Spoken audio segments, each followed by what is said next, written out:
Good evening, boos and ghouls. Sebastian Crow here, welcoming you to the Halloween edition of Scary Tales and Grim Rhymes. Tonight we're going to be reading a few selections from my collection, Gothique du Grotesque. The first poem is called All Hallows Eve.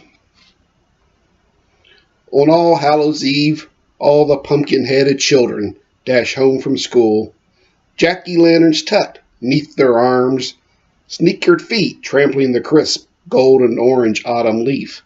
And it's Halloween! Time to take off little boy masks and their little girl masks. Time to show off their secret faces, their goblin face and their monster face.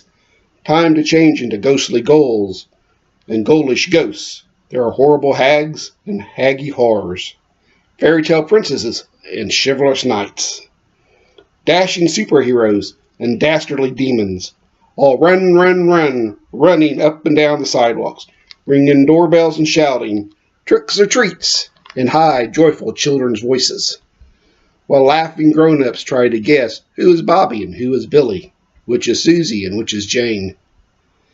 They toss chocolate and cotton candy, gum and candied apples, bonbons and sticky balls of caramel popcorn into bright neon-collared bags, until, one by one, up and down the block, the porch lights wink out, as if saying, good night, sweet children. Happy, happy Halloween. It's time for the little spooks and goblins to scurry back home.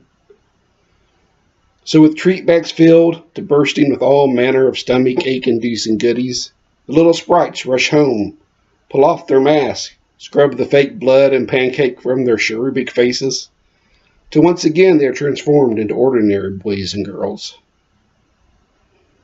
Later, after all are safely tucked and snug in their beds, all the pumpkin-headed children creep out their windows, shimmying down the side of their houses to make their way to a small clearing in the woods, where by the flickering light of the fire they dance, all in a circle, broomsticks between their legs, and offer certain unspeakable offerings to the dark ancient gods of Samhain.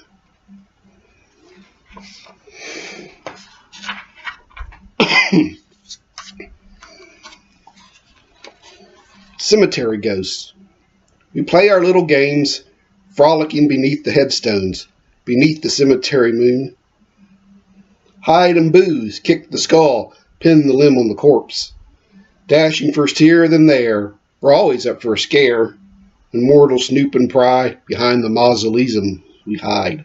And as they pass, out we pop with a terrible cry, laughing as they flee, chased by their skin. You would think, being dead, we'd be sad or morose. But I tell you, and I tell you true, every night is Halloween for a cemetery ghost. And I think we'll do one more. And keeping in with the season, this is called the Pumpkin Man. Come the fall of the year, when the harvest moon reigns over the autumn sky, scarecrows form their crosses alight to play mischievous games of peekaboo and ICU all across the October countryside. All hail the Pumpkin Man, they sing, as he rises from the field, the harvest king. Alamagoosums and jumpa-bodies lurk aside many a dark and charry path, ready to pounce out and grasp any stranger unwise enough to trespass upon the nocturnal lair. But pay no mind to such joculous scares. Even the devil's imps give way when the Pumpkin Man holds sway. Ghosts and goblins and ghoul girls too cavort and prance beneath a ghastly moon. Skeletons arise from their graves to rattle their bones in a Halloween jive and dance a grim fandango at the midnight monster rave.